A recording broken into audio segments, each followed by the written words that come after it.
নমস্কার বন্ধুরা, আপনাদের সবাইকে নতুন একটি ব্লগে স্বাগত জানাই। তো আজকে আবার চলে এলাম আপনাদের সাথে গল্প করতে। এখন বাজে দেখুন 11:30।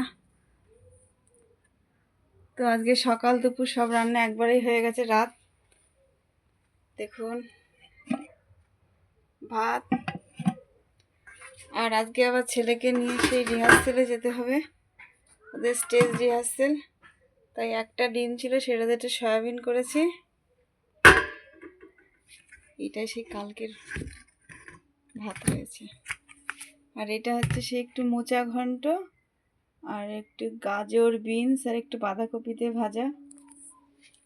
আর ভেবেছিলাম টিফিন নেব না, তারপরে আবার দেখছি যে টিফিনটা নিতেই হবে, কারণ আমাদের 2:30-এর মধ্যে ওখানে পৌঁছাতে হবে। এটা একটু খোল। এটার মধ্যে করেছি কি, যে সবজি রান্না হয়েছে, আটার মধ্যে পুর করে দিয়ে একটু পরোটা বানিয়ে নিয়েছি, ছেলে খাবে টিফিন। আর দেখুন খাটের পরে এইটা দেখে কে না ভয় পায়, এমন করে রেখে দিয়েছে আমার ছেলে। আমি ভয় পাই, আমি ভয় পেয়ে গেছি। মেলার থেকে এইটা তো কিনে এনেছে, আপনাদের দেখিয়েছি না, দেখানো হয়নি। যাই হোক, এই ড্রেসগুলো পরে যাবে ও। এখন আমরা আজকে ধরবো 1:40-এর ট্রেন গোপালনগর থেকে। তো ও আবার একটু খাচ্ছে।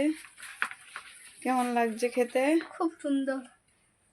তো এখন তো খাওয়া দাওয়া হবে। আজকে তো দেখুন বাইরেটা খুব বেশি রোদ উঠবে না মনে হয়। অন্যদিন তো এতক্ষণে অনেকটা উঠে যায়। আমাদের কলপাড়ে কি সুন্দর রোদ এসেছে, একটু রোদ এসেছে। ওই রোদটা একটু স্নান করতে ভালোই লাগে। আর দেখুন আমাদের এই লঙ্কা গাছটায় তো অনেকই লঙ্কা দিয়েছে, আবার ফুল হয়েছে, আর ছোটো ছোটো লঙ্কাও হচ্ছে। কি এটা? তুলে এই লঙ্কা, এমনিতে লঙ্কা কিনি না, খাই না, খাওয়া যায় না।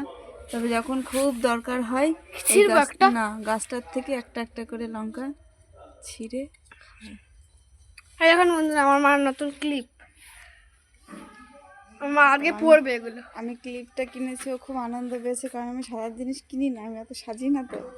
তাই ও খুব আনন্দ পেয়েছে যে রেখে দে, ওটা ঘুরতে গেলে তখন।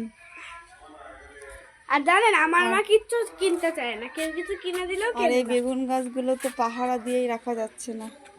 বেগুন গাছগুলো দেখুন কি সুন্দর হয়েছে। দেখি দেখি দেখি কিরকম লাগে। পরেই গেল তো।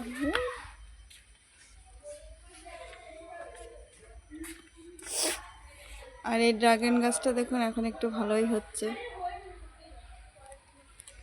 তো বন্ধুরা, আপনাদের যদি ভিডিওটা ভালো লাগে প্লিজ লাইক করবেন, কমেন্ট করবেন, শেয়ার করে দেবেন, আর আমাদের পাশে থাকবেন। দেখা হবে খুব শীঘ্রই একটি নতুন ব্লগে।